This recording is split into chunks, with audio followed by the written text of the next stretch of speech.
Good day, everyone. For this day, we will focus our discussion into the Renaissance period, which covers from 1400 to 1600 of the history. In this era, many scholars and philosophers were being recorded in their field of specialization. So, nandyan yung mga invention nila Copernicus, nila Descartes, and of course, the painters, which is Da Vinci, so on and so forth. In this era also, the economic progress in Italy or European countries was in its peak, meaning if we will compare the economic status of medieval period that was discussed before into the Renaissance period, mas mayaman ang Renaissance because of their different discoveries that helps in their everyday life. So therefore dito, because of the inventions of different scientists, mas napadali yung kanilang buhay, and since napadali, mas lumawak yung economy nila.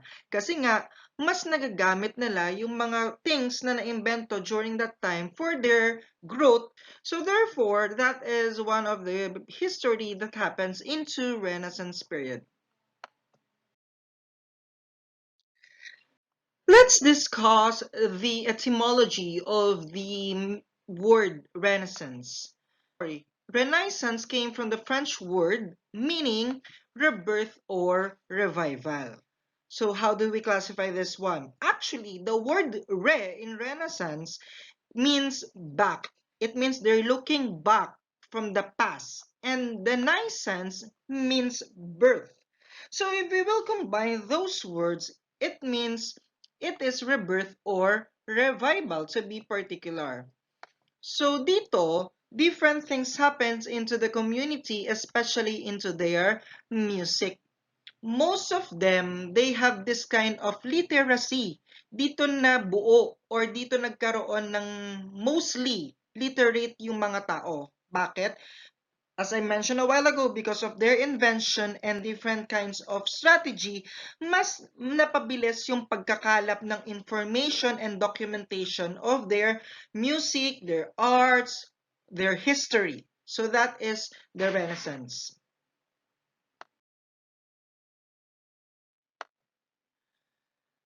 One of the most prominent invention during that time is what we call printing during 1400. So it's like a Xerox machine or photocopier during this time. So that is the comparison. So ano yung malaking tulong nito? Let's compare and contrast the medieval period into this Renaissance period. During medieval period, they don't have this printing invention during that time. So therefore, since wala sila nun, mahirap i-document yung mga pangyayari during that time because the cost of parchment paper is expensive. Sobrang mahal yung papel na ginagamit nila during medieval period. Kaya kung mapapansin nyo, maraming music na hindi na i-document during that time, during medieval period. Kasi nga, hindi sila makapag-document because mahal yung papel na ginagamit. Meanwhile, in the Renaissance period, we have this kind of printing during that time. So therefore, mas napabilis yung pag-iimprenta, yung pagkalap ng mga information at pag-spread ng information through printing.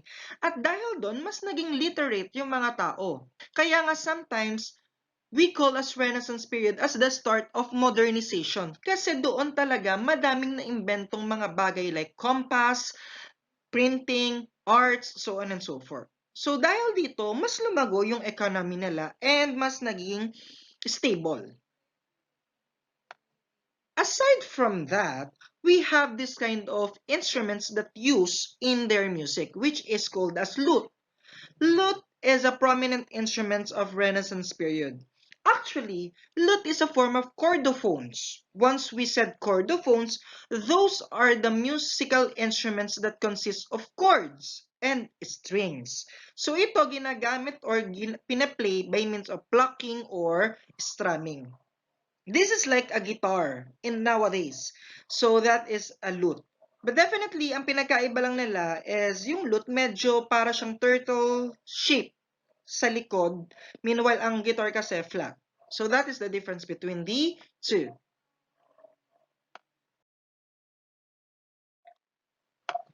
In terms of music, they have this kind of types ng music which is secular and sacred.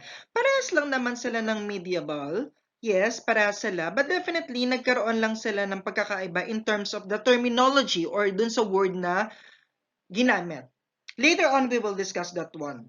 Now, once we said secular, dun muna tayo sa secular. Once we said secular, those are the music that used for entertainment, social gathering, leisure time, so on and so forth. It means pampalipas oras. Pag sinabing music, pampalipas oras, secular yon.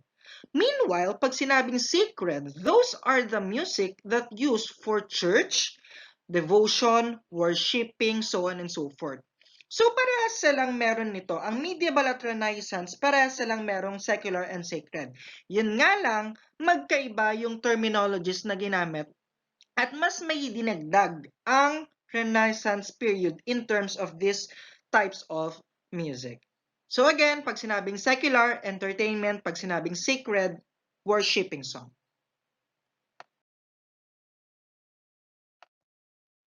For we to classify the characteristic is we should know these four types of Renaissance music characteristic. Now, the Renaissance period music used polyphony. Kabaliktaran naman ito ng medieval kasi mostly ng medieval is monophony. Pero meron din namang polyphony ang medieval. Kaso nga lang, mas angat ang monophony sa kanila, which I already discussed into the previous discussion doon sa medieval period. Aside from polyphony, they also use imitation among voices, use word painting, and melody is easier to perform. Those are the characteristics of Renaissance music, and I will discuss that one later. So again, this four revolves into their music, which will be tackled onto the next slide. The first characteristic that we're going to discuss is what we call polyphony.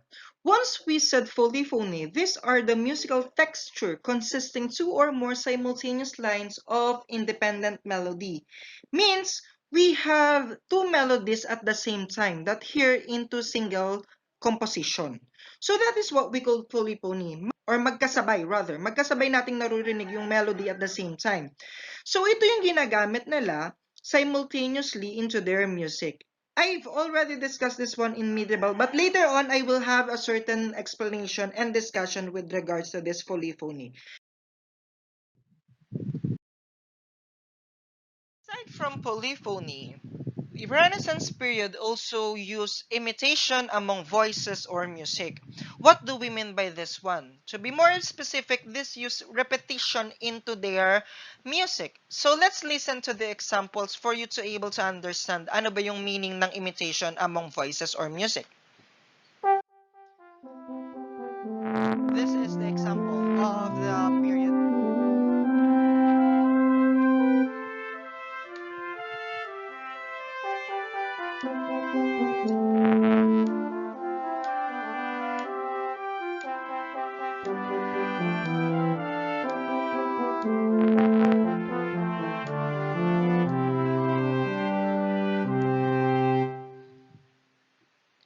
So as an example a while ago, you will hear certain repetition of melody or part. So ayun yung ginagawa ng Renaissance music para mas mabilis ma-identify ng mga listeners yung kanilang music.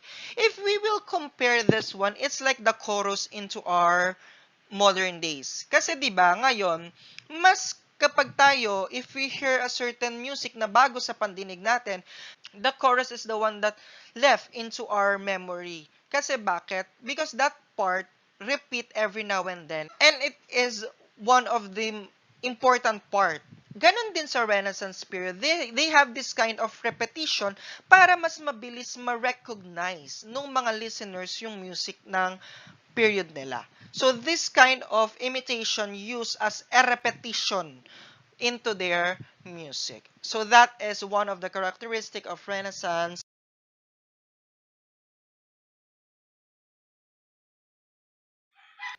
The third characteristic of Renaissance period is their music use word painting. What do we mean by word painting?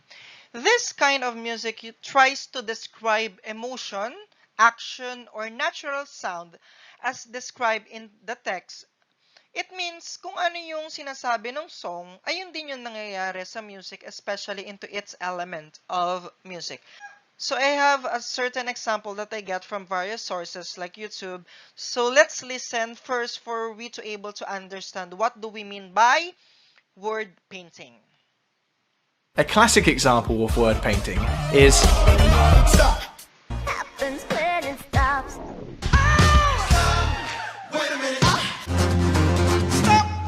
This is word painting. To make everything stop.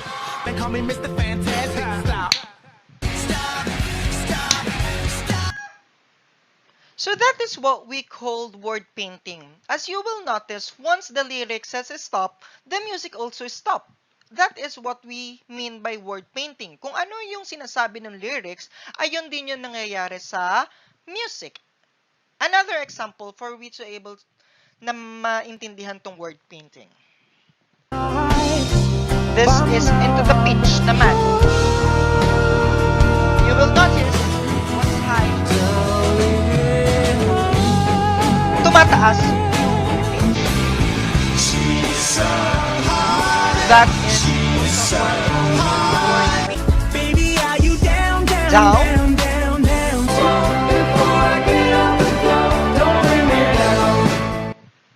So as you will notice into this example, nakafocus naman siya sa pitch. Pag sinabi yung high na word, you will notice the pitch of the music will also upgraded into higher pitch. So that is also a word painting. Another example. This is Despacito. You will notice. Bumagal.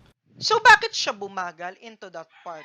We're talking about tempo in terms of Despacito. Kasi dito, sa word painting na Despacito, the word Despacito means slowly. So, therefore, kung mapapansin nyo, bumabagal dun sa word na Despacito because the word Despacito means slow.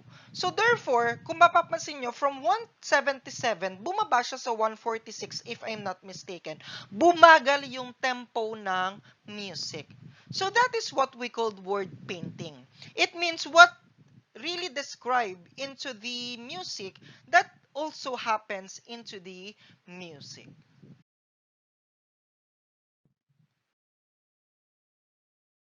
And last but not the least is the melody is easier to perform. Why? Because more on mas na-educate ang mga tao in composing and in spreading the music. So therefore, mas naging open siya sa lahat or mas naging open siya dun sa mga taong gustong mag-try ng music. So their composition was being shared by everyone.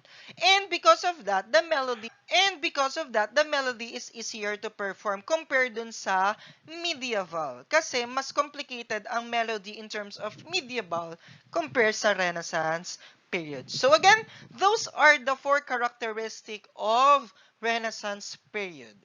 The polyphony, imitation, word paint, and melody is easier to perform.